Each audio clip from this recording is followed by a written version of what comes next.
Well, good morning. How are all of you? Good. Are you all from Bloomington? No? Where are some of you from? Minneapolis? Okay. Richfield? Great. So I assume all of you are here today because you're interested in staying at home. Is that correct? Okay. So one of the things that we talk about, a lot of people like to stay at home, but they have sort of pushback from family sometimes to move because staying at home can present challenges as we age. So one of the things we're here to do is to talk about the things that you can do to stay at home the longest and have quality of life and enjoy your stay at home and be safe. Do any of you know people that have had to move? I mean, when you think about staying at home, what is the biggest thing you think about that would be an obstacle? Stairs. Mm-hmm. Exits. Okay. Maybe safety. Does anybody worry about falling? Yeah. Probably everybody knows somebody that's fallen, even if they haven't had a fall.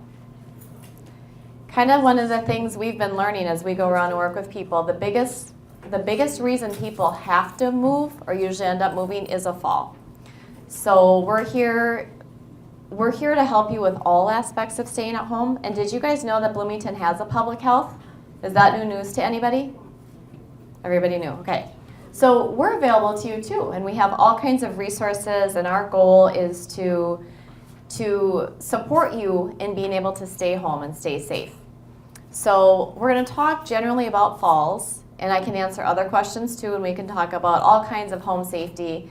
That we can do if you really need it too, if you have a strong need. We've come into homes and helped people do things like, you know, have the kind of coffee pot that automatically shuts off so it doesn't burn down the house if someone's having memory issues. So we have all kinds of ideas to stay at home.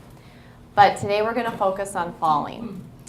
One of the things that we have learned over time, and that I've learned, I also started working with the fire department because they're dealing with it too. So we're kind of all learning. It's not just affecting healthcare. I mean, it's affecting everything. One of the things that I recently found out that was news to me is that we have 3 times the national average for falls. So our state has 3 times more than the national average. And right now, we are the 5th leading state for death from falls. Now that doesn't seem right, but that's the statistics. So our goal is to hopefully do something to help that. We would like to get that number down. We would like to prevent falls. So one of the things we're doing through the city of Bloomington, and I'll let you know at the end, is we can come into your home and sort of help with that. But just in general, does anybody know, this is just kind of, if you would take a guess, do you know, and this is from 2013, but do you know the number, the dollar amount, just take a dollar amount, guess at what was spent on falls. What was the total cost? Think of the ambulance, the ER visits, the total cost of falls 3 years ago. $34 billion. Yeah. So it's nationally or statewide? Nationally. So it's a drain financially on not just the system, but for you. If you've ever fallen or know anybody that's fallen, it takes a toll financially in a lot of ways. One of the things that happens too, when people fall or come close to falling, they don't always tell their children. Would you all tell your kids if you fell or almost took a tumble? No. So what happens with that is maybe you lucked out, you're okay, somehow you got yourself up, you don't tell anybody. So then what do you start doing? Do you keep doing everything you were doing? No, people start to become more inactive. When you become more inactive, you increase your risk of falls. So that affects you physically, but what also happens is you're not telling your kids, but I had someone who kept turning down every invitation for the grandchildren's choir concert or the band concert. So then that causes tension in the family. But the reason she was turning it down was fear of falling. So it's not just physically, but it can just completely alter your life, and then that puts you at greater risk of falling. Do you know where most falls happen? In your house, in your own home. Yeah. Bathroom, yep. Bathroom and kitchen. So your best bet at aging in place is to have your environment be as safe as possible. So one of the things, I'm going to go back and grab one of these. Yeah. One of the things we were able to do, and we can do this in Bloomington, Richfield, or Edina, we were able to partner with our health promotion department, and we are able to do a fall screen in your home, and there's no charge. We can come out to your home. You'll have a nurse come from Bloomington Public Health, and we will assess everything that we have learned for the safety of your home. We'll review your medications with you. We can talk about that, any symptoms you're having, and there's no charge to you. We have a grant for that, so that's paid for by the city. And if you schedule a fall screen with me, we have this. I have 8 of these, and I got this from the National Fire Prevention Association. Does anyone know what this is? When you check your smoke detector at home, do you climb up on something? Mm-hmm. Is it safe to climb up on something and do this? And yeah, I lose my balance checking my smoke detector at home. So what you can do with this is it checks it for you. There's a little finger and you can push the button so that you can check your smoke detector. So if you schedule that today, you get one of these along with a Bloomington Public Health nurse coming to your home and doing that screen. So what we're really doing is we're assessing your environment, and we're assessing the different things that you're doing in your life, kind of going through your daily routine with you. So the reason I invited Jessica to come today is because I'm not a physical therapist. I'm not an exercise physiologist. I just have basic training on muscles. So that's not an area I'm competent to help in. So I come and screen the environment. I can talk about the environment. I talk about modifying lifestyle. I talk about those things. But the other piece of that I can't offer you is talking about your body and the different exercises and things that you can do to increase your endurance and all of those things that will help prevent a fall. So that's why I've asked Jessica to come today. So in just a minute, she's going to come up. But to let you know what's available to you at no charge, I have, when we're done, the different things that Bloomington offers. And Bloomington does have a public health, and you can call us. We are not care providers, but we are service connectors. So our job is to listen to what's going on with you and then connect you with the service that you need. We also have here at Creekside, and this is for anybody can come to this. We have a nurse from public health here for 3 hours every Thursday from 1 to 4. And you can come and ask that nurse any question. I can't promise you they'll know right away, but even if they don't, they can call doctors, they can look things up. So that nurse is available to you at no charge, 1 to 4 every single Thursday. If you've got a medication question, you've got a concern, maybe you need to see a specialist and you're nervous about calling, we could close the door and call together. Just about anything.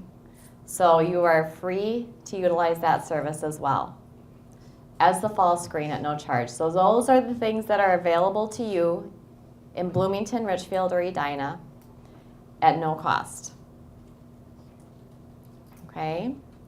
So now I'm going to let Jessica come up and talk to you about your body. Well, good morning. Thanks, Anne, for the introduction, and thanks for the invitation to be here. Like Anne said, my name is Jessica Berglund, and I am a physical therapist here in the Twin Cities metro area. I have the privilege of working at a company called Live Your Life, and what's unique about us is that we don't have a bricks and mortar clinic. We operate out of our vehicles. So my car is my office, which means I'm kind of like Anne in that I get to serve many different communities, many different people, in many different areas of the Twin Cities. So I was here at Creekside about a year ago teaching a Matter of Balance class, which was really great. Was there anyone in the Matter of Balance class? about a year ago. I don't think I see anyone. Anyways, it's great to be back at Creekside. You guys sure have a vibrant community going here. What I want to talk about today is kind of a lot of things. We're going to cover some things that you can do to help improve your balance so that you can stay safe, stay engaged in what you want to stay engaged in, and also stay in your home. And then we're also going to talk about what you need from maybe a physical therapist in your community so that we can be serving you in the best way possible. You know, the public health RNs and nurses have been around for quite a while, but we also want to be in the community with you as physical therapists so that you can stay physically active, physically healthy, and again, so that you can stay in your home and continue to do the things that you want to do in your life. Okay?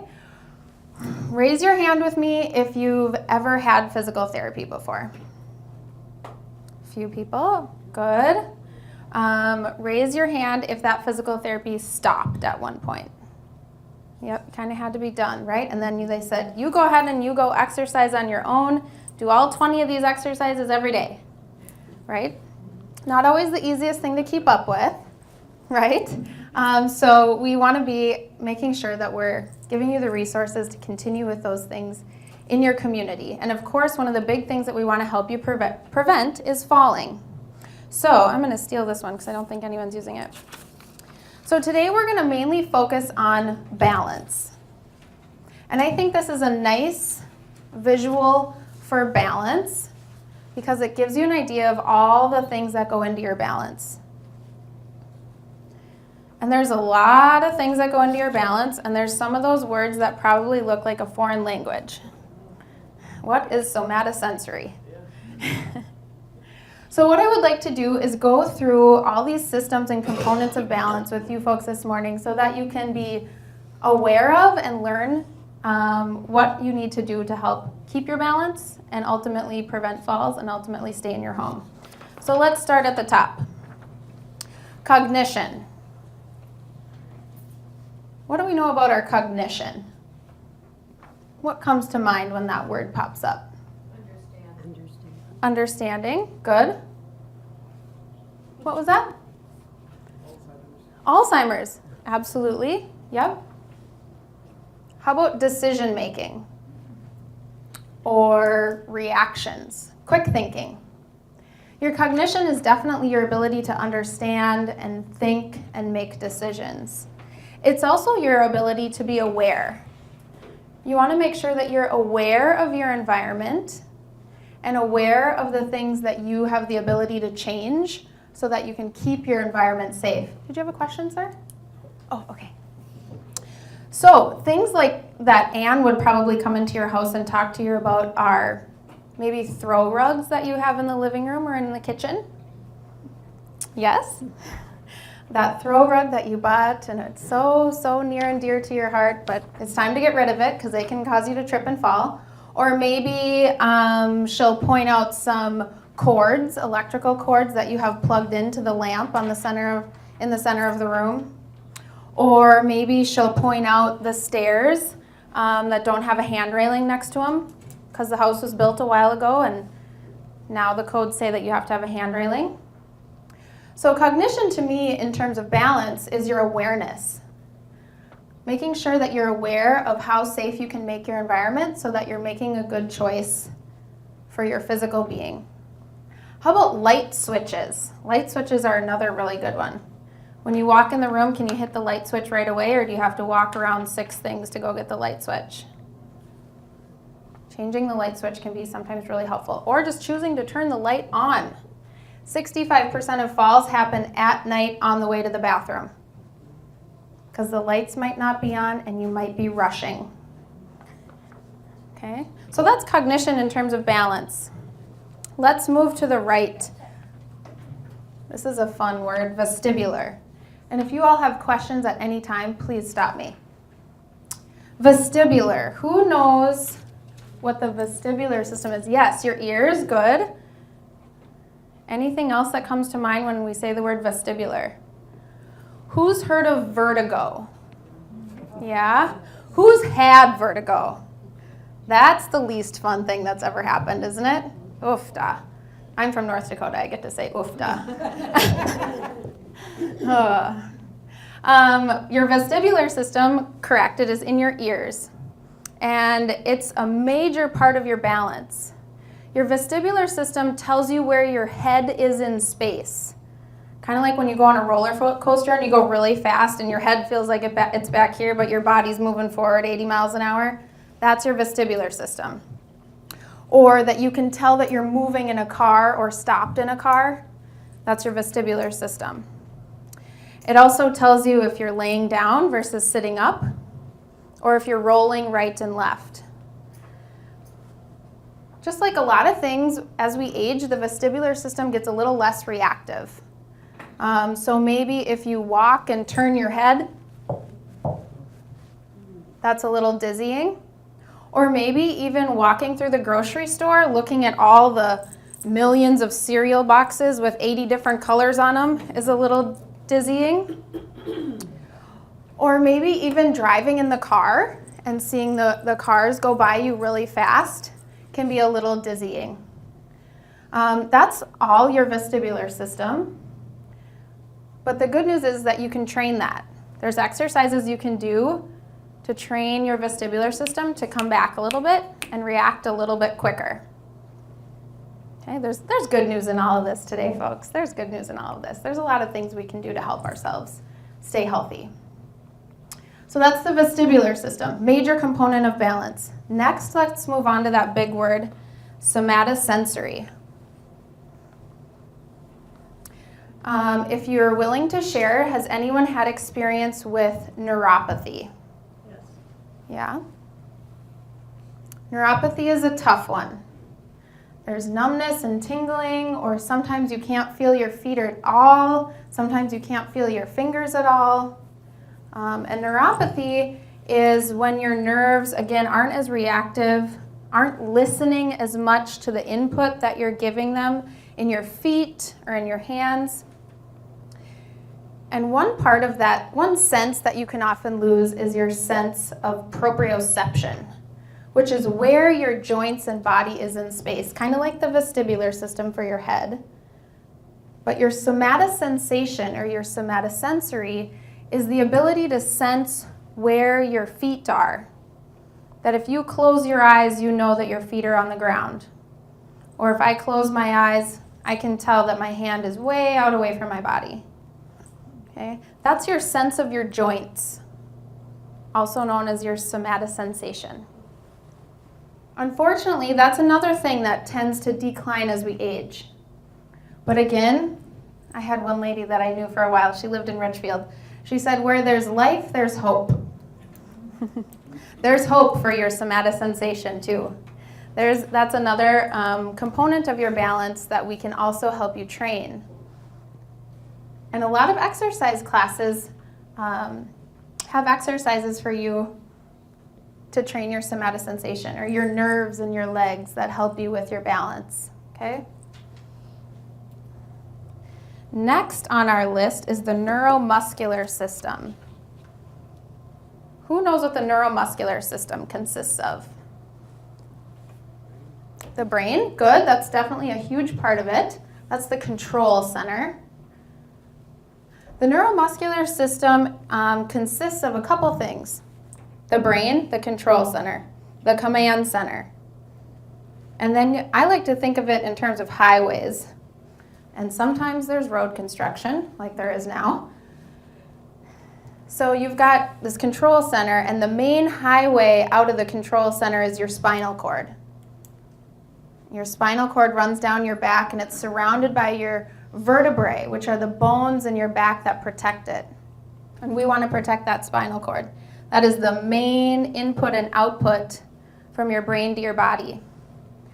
And then coming from the spinal cord, you've got all these little county roads, side roads that run off and talk to every single one of your muscles in every single part of your body, so that you can do everything from open and close your eyes to pushing up and down on your toes and heels to walking in a nice straight line like you're walking a tightrope. All of that involves your command center in your brain, the main highway out of town, and the little county roads out to those muscles. Now, if those county roads or those side roads have any construction on them or detours, like neuropathy, or maybe you've had an injury of some other sort, like a car accident that injured an arm or a leg, or maybe the command center has an injury, such as a stroke. Those can all affect your neuromuscular system. But again, the good news is that there's things that you can do to address this. Physical activity and exercise can help your balance, can help those county roads and highways, as well as the command center. All kinds of things. Okay. Let's keep moving on here. Next is musculoskeletal. The muscles and bones. What do we know about our muscles and bones as we age? They get weaker, they get brittle. No strength. Okay. Is there anything we can do about that? Exercise. What kind of exercise, sir? Walking. Any other ideas? Stretching. Stretching. Excellent. Say that again. Weightlifting. Love it. Yoga. What else do you guys do for exercise? Garden. Physical activity. Yep, absolutely. Hopefully when the rain goes away, we can all get outside and get back in the garden. Tai Chi. Wonderful. Those are all great things. You're absolutely right in saying that the bones and the muscles do get weaker as we age. It's a natural part of aging. And unfortunately, some people think that there's not a whole lot you can do about it. But fortunately, there is. And all of those answers are right. Exercise, walking, Tai Chi, physical activity in the garden, yoga, are all things that you can do. There's really 4 main types of exercise.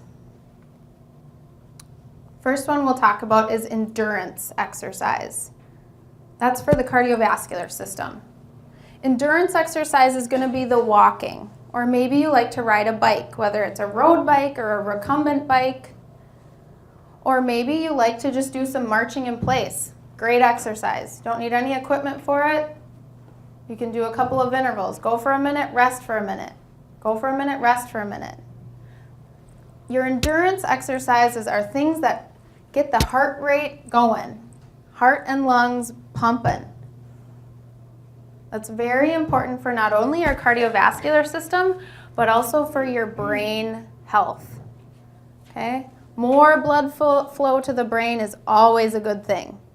And that's what happens when you do endurance exercise. That's number 1. Number 2, music to my ears up here, strength training, weight lifting. If you only do things that you're capable of doing, do you think you're going to get better? Do you think you're going to get stronger? If I only ever lift my arm up and down, am I going to be able to lift heavier things? Probably not.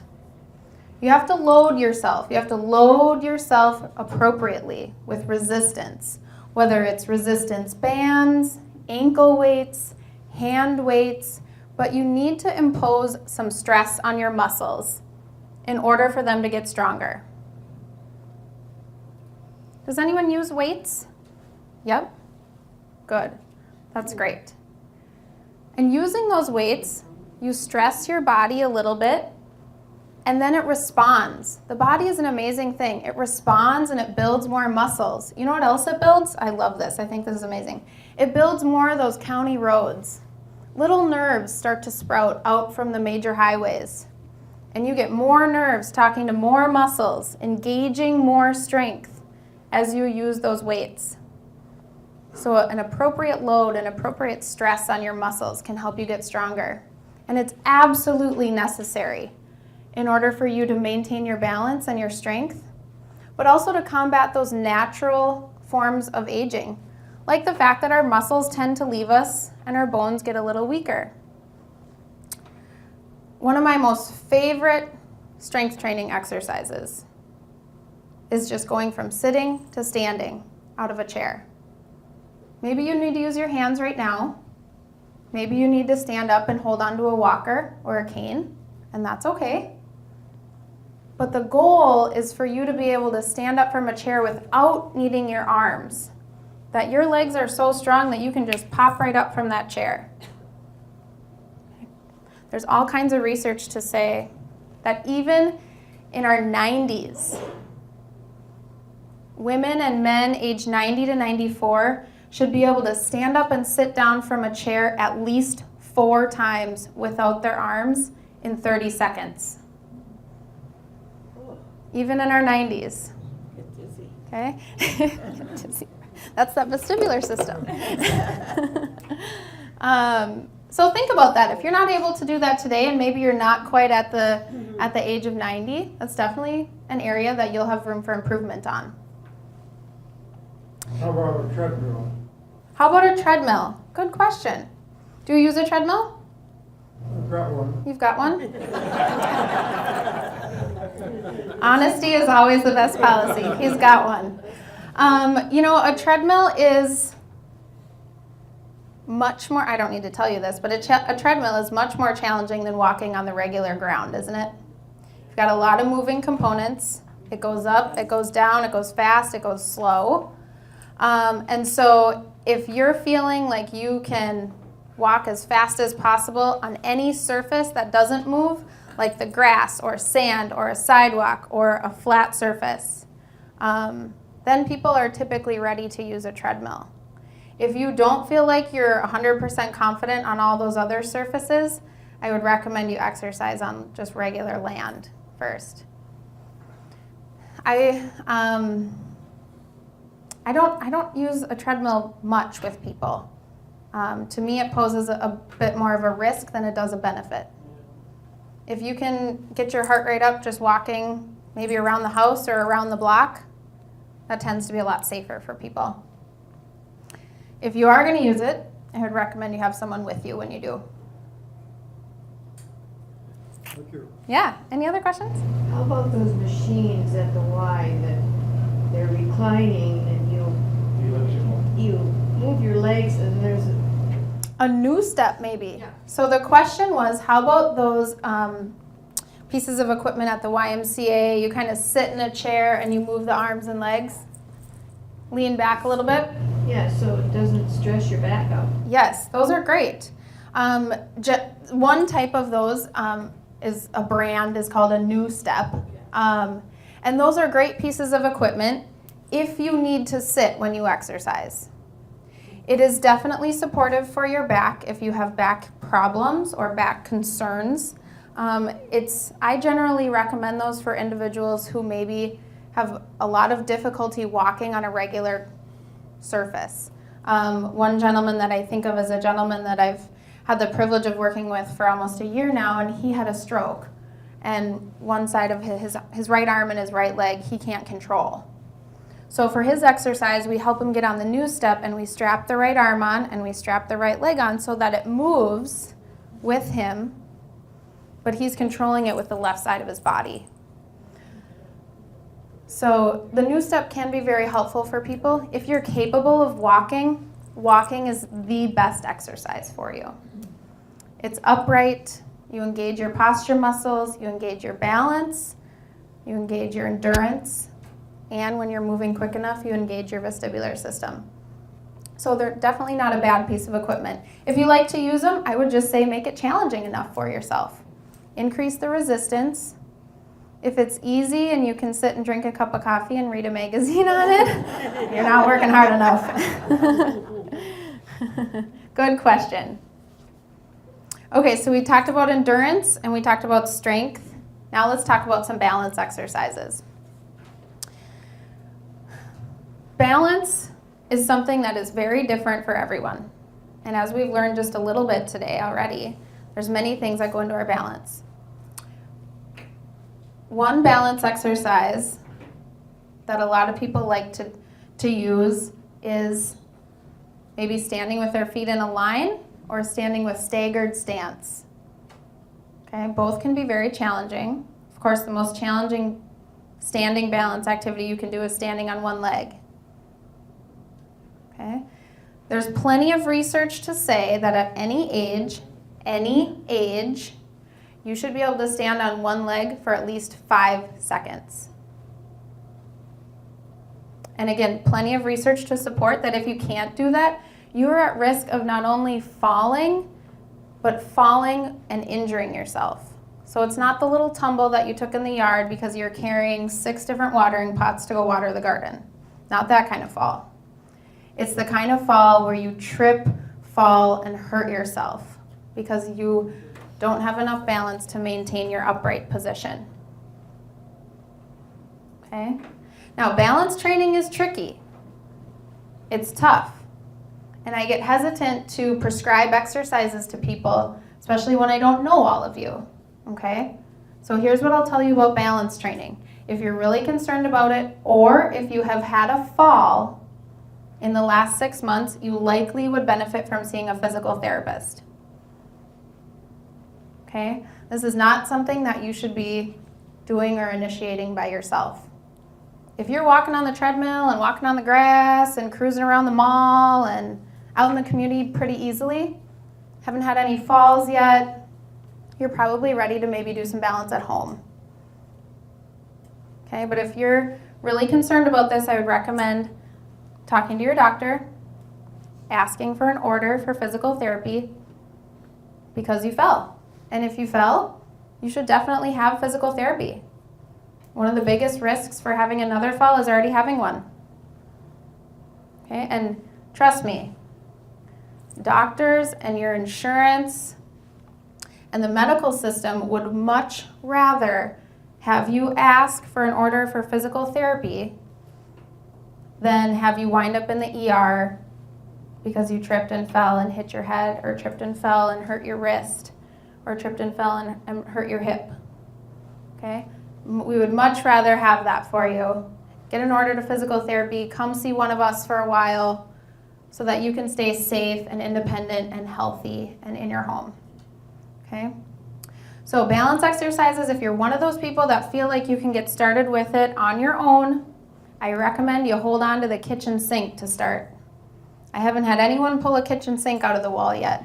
Call me and let me know if you do, because then I'll quit recommending that.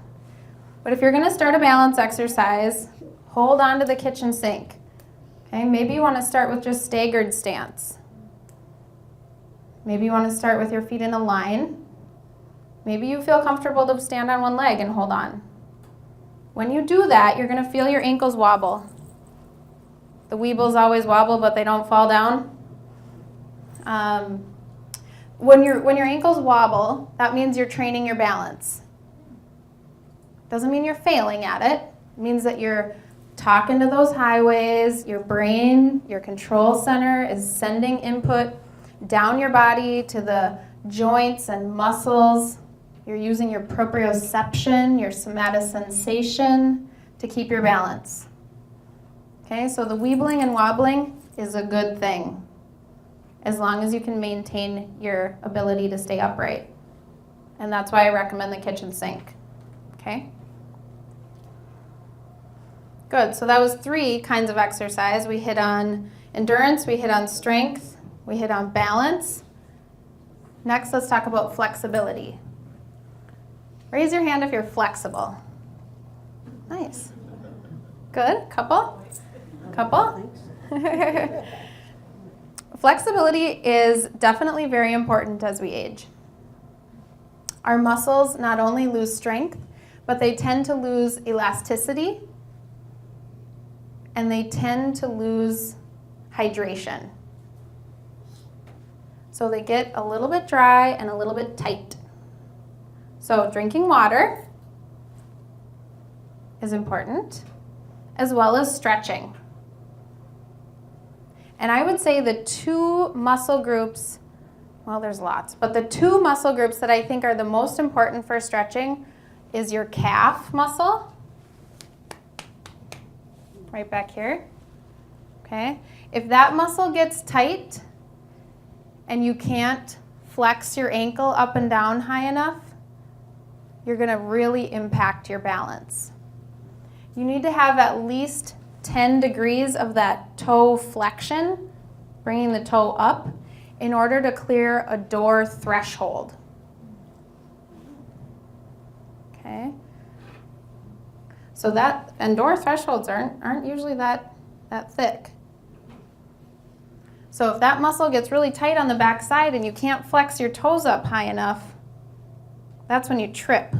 You trip on that door threshold.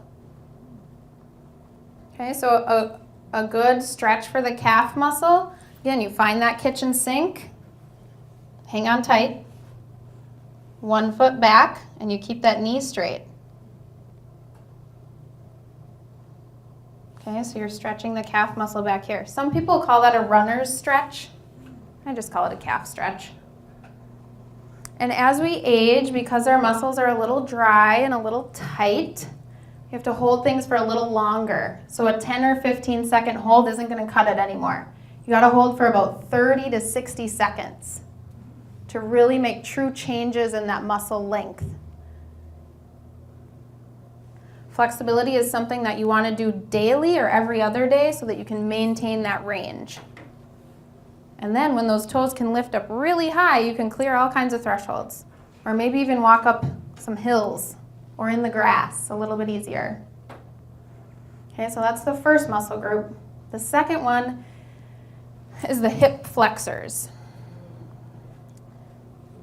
Lord knows we don't want to be like this, right? We don't want to be walking around with tight hip flexors. We want to be standing up really tall, nice and straight. The hip flexors get tight for a few reasons. One, we tend to sit a lot. If you're sitting the majority of your day, your hip flexors are going to get tight. When you're in the sitting position, they're in a shortened position. And when they're like that for a really long time, then they just stay like that. And then they get tighter and tighter and tighter. And that's when you end up a little bit more like this. Okay? So to stretch those hip flexors out, it's not very fun. It's not very fun to stretch the hip flexors. Who can lay on their stomach? Who feels comfortable laying on their stomach? Good. Keep that ability. If you can comfortably lay on your stomach, your hip flexors are not too tight. If you have trouble laying on your stomach, your hip flexors are probably a little tight. Okay, you should be able to lay on your back and on your tummy equally flat. So that's one way you can stretch your hip flexors, is just laying on your tummy. Another way, while you're standing at the kitchen sink, doing your balance and your stretching, and again, these are kind of tough, is pulling the leg back like that. I've got heels on. My balance isn't too good right now. So you can pull the leg back like that. That's a tough one. There is a sitting version. Can I steal the chair?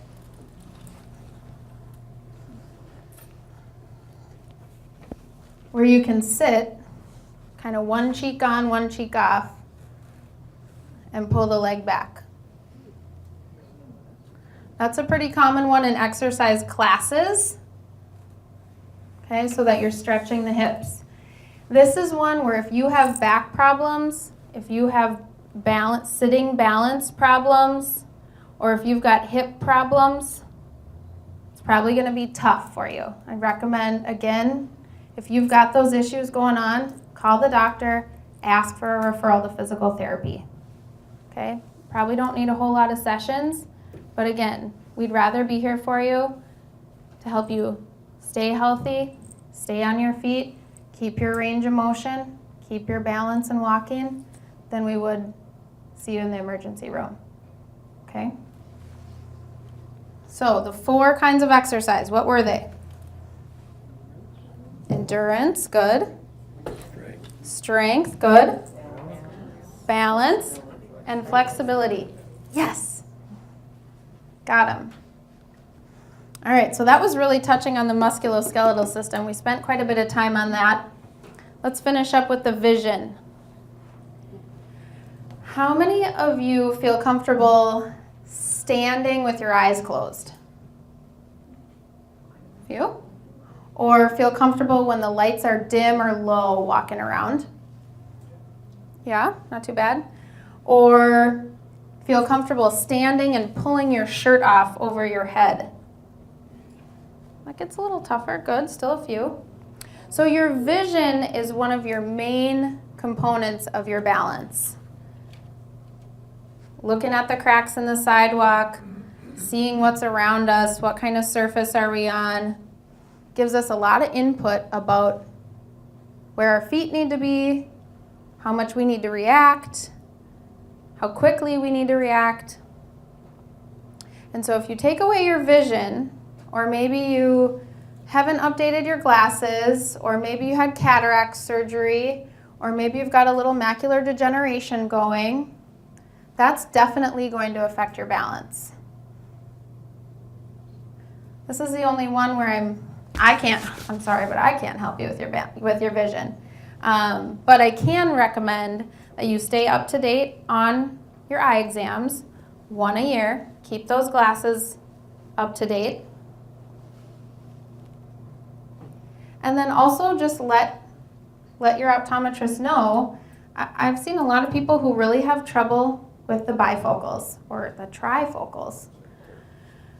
Because when you're walking and you're looking down to step over that step, all of a sudden it gets magnified because you're looking through the reading part.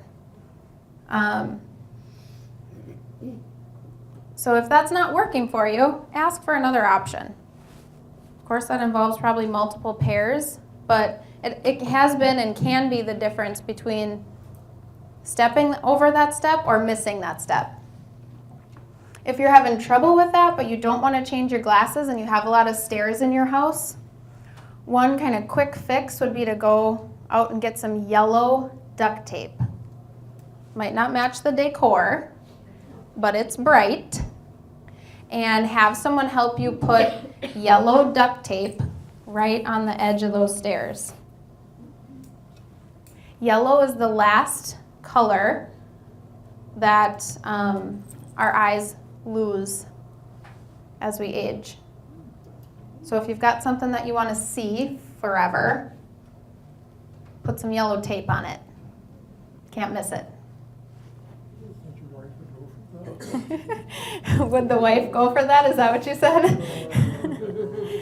Tell her the physical therapist told you to do it. I'll give you my card. She can call me. Okay? So those are the major components of your balance, and really the major components of maintaining your physical health as we age.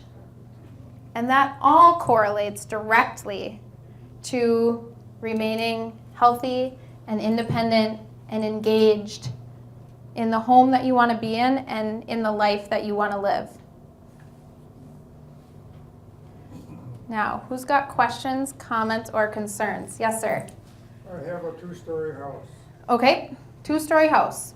And going up and down the stairs, and all the bedrooms are upstairs, gets tougher and tougher as I get older and older. Right.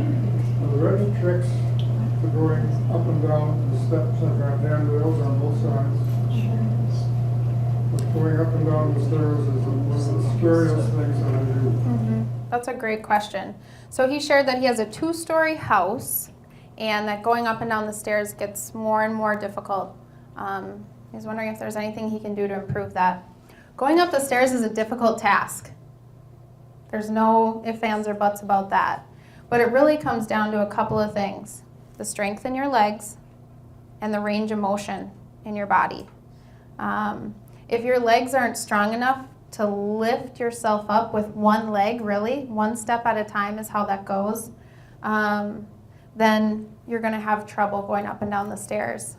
And then it becomes an arm game, right? How hard can you pull with the arms? Drag myself up like this.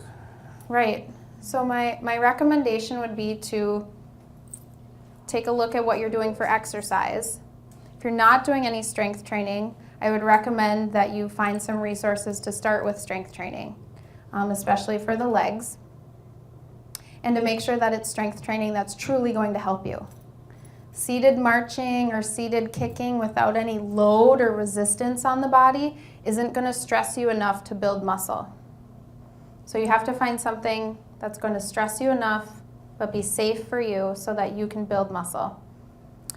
The other thing too that makes you feel uneasy on the stairs is likely some range of motion in the ankles.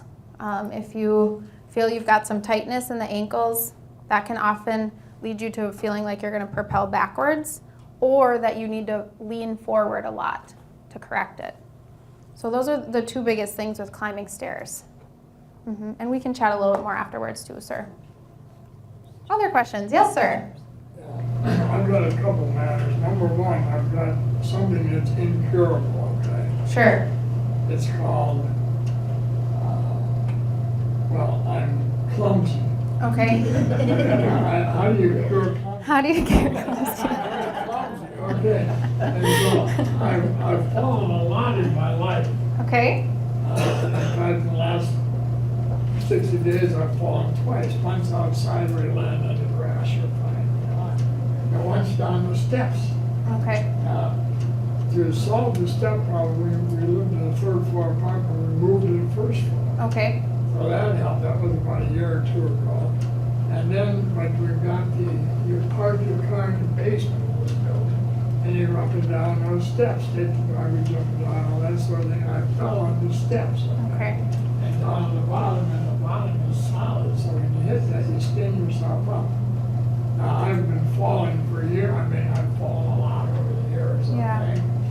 I've never broken any bones or anything because when we were kids, we were forced to drink all that milk, so the calcium built up, right? Yes. And so you don't break any bones, so make the little kids drink a lot of milk. But no, I haven't broken any bones. They're all skinned up. And land in your hand. Right. And I've also got this neuropathy in the legs, okay? Now, I used to think, well, I'm not getting enough blood to my legs. Is that maybe the circulation is bad? And when I asked the doctor, he just said it's nerves and left it go in bands. You know, it's just a nerve problem. Okay, but so now and then the legs feel, the feet feel very numb. I feel like I'm walking a cloud. Yeah, right. That's exactly neuropathy. And that's what it is. I feel like I'm on. It doesn't happen often, but it'll happen if I'm in a certain sitting position for a long time. Sure. And that would be going to the casino. You sit at that machine. But did you win any money? Well, that's another question I have. I think this might be mental. When I lose the feet are a hell of a lot number. What's that all? All right, let's start from the top here. We've got clumsiness. I don't know if I can fix clumsy other than trying to be more aware, right? Put yellow tape on everything, then you won't trip over it. The other thing that you asked about was falling, stairs mainly, and then also the neuropathy in the feet. And kind of lots of things swirling through my mind here. Clumsy can be, some people are just a little more coordinated than others. But also just being aware of your environment and setting yourself up for success, like moving from the third floor down to the first floor. Good job, good move. But parking in the basement sounds like something you probably can't avoid. So making sure there's handrails, making sure you're aware of your environment, making sure that you're focused on one task at a time. Don't carry 10 bags of groceries and have the keys in your hand and try and go up the stairs. One thing at a time. Well, the wife was prohibiting me from the stairs right now, so we're this time of year we can park outside. So what I have to do in the morning is I take the garbage to the top, and then I drive down to the basement, empty the garbage, and drive on. There you go. See, awareness. There's always other options, right? Let me use the stairs. Well, that's probably a little bit smart right now. Also, if you've fallen twice in the last 60 days, first of all, you should always call your doctor whenever you fall. I didn't do that. Anyone. If you fall, you should call your doctor, okay? You should also definitely call your doctor if you hit your head. That is a problem. Even if you feel fine, even if you wake up the next day and you think you're fine, you should always call your doctor if you fall and hit your head. Okay, they're gonna wanna see you, it's for good reason. Okay, so you, sir, I would recommend that you call your doctor, tell him you've had 2 falls, one which could have been severely injured, you could have severely injured yourself on those stairs, and tell him that you need a referral to physical therapy. Absolutely, there's many things that I'm certain we could help you work on. Now, there used to be that said if you didn't have enough blood in your legs, they'd put a stent in, okay? But now they say if you walk more, is that true? Walking can help cure that? Or at least It depends on what the cause of it is initially. If you have cardiovascular disease where you've got atherosclerosis, where you've got plaques building up in your arteries, and it's gotten to the point where you're having cramping and numbness in your legs, walking isn't A, going to be very comfortable, and B, going to help that. So it really depends. If you've got numbness in your feet because of neuropathy, maybe it just started, you're not sure why, maybe you have diabetes, maybe there's another cause of it. I had diabetes, but I'm over it. I know that sounds... That's good. No, that's I great. had type 2 diabetes, but I lost 75 pounds. And Excellent. That was the end of that. The power of lifestyle changes, you can get rid of some of those things. So I would encourage you to call your doctor. Absolutely. Talk about ladders. No. Don't use them. Call your kids. His question was talk about ladders. Raise your hand if you get on a ladder. Raise your hand if you get on the roof. Thank God. Oh, jeez. You know, I don't talk about ladders because my recommendation is don't use them. Don't use a step stool. Don't use a ladder. It's not worth it. That's where the cognition comes in, right? Be aware of your abilities, and even if you think you're capable of using that ladder, still ask for help. Okay? I've got a husband. He'll come over and help you. You don't have anyone else. Okay? The point is, he doesn't know that, but he would. He doesn't know that. He used to be a cable guy. He's got a really long ladder. It goes all the way up to the top of the roof. You know what you can think too, when you pull that ladder out, if you want to stay home, I always tell people Yeah. drive by that assisted living and think about if getting on that ladder is important enough that you could end up in a different living situation. Yeah, stop and think about the consequences. Do your gutters really need to be cleaned out right now, or can they wait until your kids come over in a couple weeks? To me, Visit your friend in transitional care. yeah, to And me then it's not think worth it. I fell off a ladder and broke 2 vertebrae. Precisely. And since disturbed. Yeah, and that wasn't very fun. Right, right. So let's kind of wrap up here, folks, so that we can have a little bit of an idea and understanding of what we need, what you need next. So I've talked with Anne a little bit about offering a balance screening here. And I've talked with Amanda about it a little bit too.